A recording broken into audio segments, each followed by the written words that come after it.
Blessed day to you all. Welcome to another segment of Trends and Truth. Today with me is Pastor Moses, the founder and director of Voice for Voiceless. So Voice is the social wing of our church, and they do many programs, many events, many charity things that they do to make a great impact in Sri Lanka. So let me warmly welcome Pastor Moses to the segment. Welcome, Pastor. Well, thank you. I know these days you've been very busy doing so much of work, pre-first lockdown, now the second round going on, and so many things happening in the country, and you are working tirelessly to make a difference. Can you tell me what exactly is going on in your life right now? As you know, last year, beginning of this year, during the first lockdown, we were able to reach about more than 40,000 families across Sri Lanka. And we thought everything was fine, but unfortunately, we are in a situation where things are not that well. So currently, what we are looking at is the government also has not yet decided on how to help and what to do. So we have seen a lot of people who are affected, as in like people who are positive with COVID-19, and also people who have been quarantined and all that. So they are faced with a huge challenge where they are unable to go out, as well as there's no support. So now we are looking at how we can reach them, and also some of the projects that we run, the elders' homes and all that. So we are looking at those on how to support them, and mainly the aspect of disabled families, as in those who are differently able family members who are there. So we are focusing this time much on kind of families where we can reach on to them and support them. Pastor, honestly, how bad is the situation? See, I think with the first time experience we had, we have come to a level where people are, have come to a different perspective about all this, as in most of the time who are affected or who have been, identified as positive people, the society has rejected them. Suppose for an example, last week, in Kalubowila Hospital, the ward number 7 is, they have identified a person there, and that is been locked down, isolated. So we had a request from a person who is working there to help them, so for mask. So on that particular day, we went and gave mask, and that particular night, they have identified this patient who was COVID-19 positive, and then the entire ward staff and everyone has to be quarantined. So they called us and said that there's not that much of support. So if there's a possibility for us to give this PP kits. So following day we went there. So to the security, from the security point up to the ward, no one was willing to take that and hand it over to the ward. So much so that people think that this is a thing that we should stay away. So when we went there, he said, no, I can't take, give it to someone else. And then we went to another person, they said, no, we can't take. So, that is how people think about this disease as at now. So we have to walk to the ward, and we have to go and hand it over to the ward, because these are people who are working day and night, supporting the community and looking after those who are sick and all that. This is the kind of stigma that people have about this situation. I mean, imagine a hospital who are well aware about the facts and truths, but they are not willing to cope up, or just to go to the ward and hand it over even. So then in Sinhala we say, yakada mallata gullo gahuwa nan wee malla gana hitanna epa. So kind of a thing. So if a place like that is like that, so forget about the society, how they would think about these people.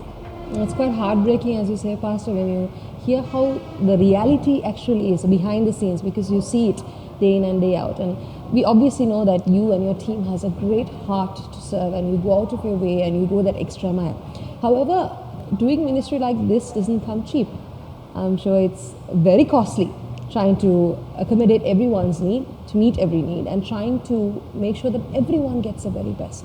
So how is it that you manage the financial aspect of your ministry? As I said, as you said, it's a very hard thing to say no, because almost every request that we get is like really genuine and people who are in need. But then again, we can't say yes to everything also.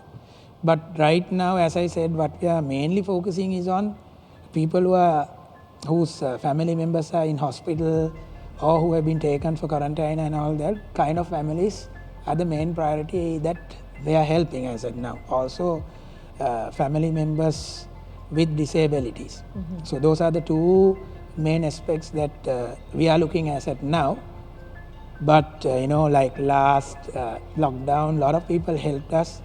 Now they are also faced with a challenge. So this time we have to be very selective on what to do, and the situation is not that good as like the previous time. So as for financial aspect, we are taking like small quantities of families to help. Like initially we started with our safe house mothers and fathers. There is about 25 of them families, and then another group of 10 people. So this time we have to be very careful also in selecting, but also very challenging because one, we have to be very protective also in that situation. But in terms of financial support, I must say that day before yesterday we started this new project to help 100 families, which was being requested, referred to us from the MOH, from the municipal council. They have identified 100 families and they wanted us to partner with them. So likewise, we are taking small pockets of families and see how we can support them. Pastor, there's a little question in my heart that I want to ask you. So you work with a lot of people. Not all of them are Christian, obviously. There are Buddhists, there is Hindus, there's everyone, because we serve Sri Lanka. Correct. It's not only a certain kind of people, or we pick and choose. But people might have a question in their heart, wondering, do you favor the Christians more? Do you do more for the Christian people? Where do you draw the line and how do you decide this? To be honest, the challenge is not from the outside world. Sometimes challenge is from the known community, because for us, the slogan for Voice is a better Sri Lanka with better Sri Lankans, whereas we look at the aspect of Sri Lankans, and then the religion or the ethnicity comes in second place. So most of our projects are, to be honest, not church-based. So the challenge is from the church sometimes. Why aren't we helping the members of the church? So I would say we don't look at the aspect of religion or the ethnicity of the community or the people that we are helping. Far as they fall under our criteria, where I said a family member is affected or they've been taken to quarantine or something like that, we would help regardless of who they are and whether they belong to our church or to Voice or whatever. Right now we reach far as Chilau, Gampaha, a certain family that we are helping whose son is disabled, 16 years, and we have to leave the vehicle and walk 7 kilometers inside. Kind of families that we reach, and it's challenging again because of the situation. But this is something that God has called us to do, so we are doing it very happily. It's absolutely incredible. I'm sure you are watching today and you're wondering, they go to the extent of walking that 7 extra kilometers just in order to help another person. So when you think of it in that aspect, do you really get the kind of support that you need to continue this ministry or this call that God has placed upon your heart? Do you get the right backing and the support from not as a church but the members of the church or as the Christian body goes?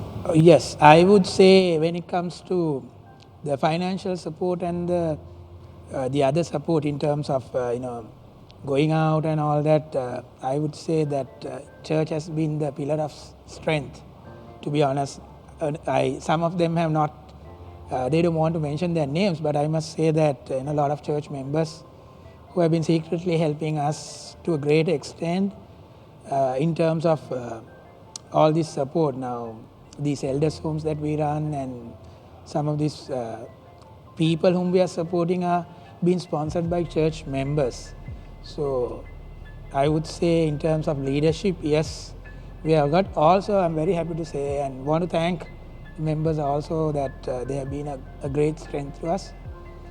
in terms of financial support and all that. Again, I'm saying, comparing to the previous lockdown, I would say we are a bit behind, because even the people are being challenged, as I said now, because it's been almost 10 months that we are struggling with this situation. So some of them who have been really supporting are faced with challenging situations where they are unable to sponsor, but then still they are willing, still they have supported us. So I would say church has been a great strength for us.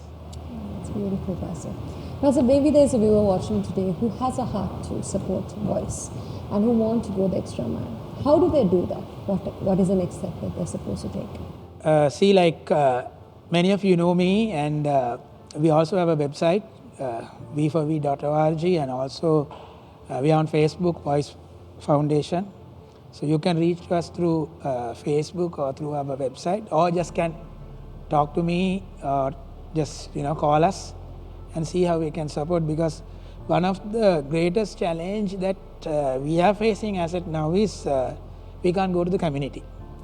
In terms of physically we can't reach the community. Even there are now new laws and restrictions where you have to be, you have to adapt to those also. So unlike the previous time, this time we are faced with a big challenge where we are unable to reach these people because of this situation with the laws, and then it has spread all over, I would say. So a bigger challenge that we have is that how can we reach these people, because some of these people, suppose for this family that I was mentioning, they don't have bank account even. So we wanted to send money to them, but then there's no way that we could send money, and then you have to go and buy stuff. So situations like that is there. So if you are in a place like that where you, even anyone who is watching who can coordinate with us, maybe suppose you are staying outstation, maybe you could help us with kind of a thing where we could send the things to you, and maybe you could coordinate it from there, kind of a thing. So that is something that people who are watching can support us, because these are I would say extremely I would say extremely poor community, where they don't have bank accounts, there's no bank access to them and all that. So maybe if you are in outstation, maybe they can support us like that also. Perhaps you're watching today and you're not able to physically be there and help and make a difference. But I want you to know that there is a team of people who are tirelessly working, trying to make a difference in Sri Lanka. And if your heart is burdened today to support and stand by, there is a pastor and another team willing to listen and carry out the mandate that God has placed upon their lives. So contact us, be in touch with us. But Pastor, in closing, I just want to ask you, why support Voice? As I said again, this is beyond, I would say, religion, beyond an ethnicity group. We don't look at people as this is your religion or this is your ethnicity. We stand as Sri Lankans. That is why, though we are the social arm of the church, we are a government-registered charity organization where we submit our audit reports and everything to the government according to the regulations and rules.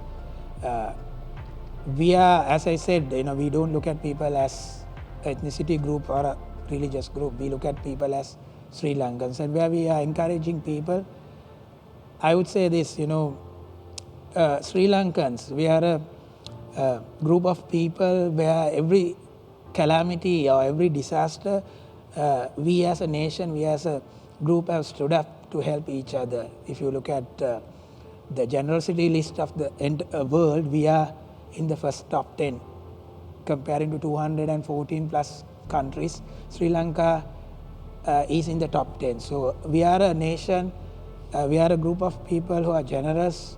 Even in this situation, there are a lot of people who have stood up and said, hey, I will support. So that is where we stand. Every time we look at people as Sri Lankans, and we strive to create a better Sri Lanka by creating better Sri Lankans. Thank you, Pastor, for all of that insight that you gave us today about voice. And let me take this moment and just say thank you to you Thank for you. all the hard work that you're doing, the impact that you're making in Sri Lanka. I think you're like a celebrity. Everybody knows your face, not because you collect praise for yourself, but because you pour your heart out and do so much for the nation. And you and your team has truly made an impact, and we've seen it and been blessed through it too. So thank you for all that you do. Thank you, viewers, for watching today. I hope that today's segment has truly been eye-opening for you. And if the Lord has placed in your heart a burden today to support Voice, we'd like you to get in touch with us, speak to Pastor Moses, speak to our team, and support the best you can, because Sri Lanka needs you and me to make a difference. May God bless you and use you mightily this week. God bless you all.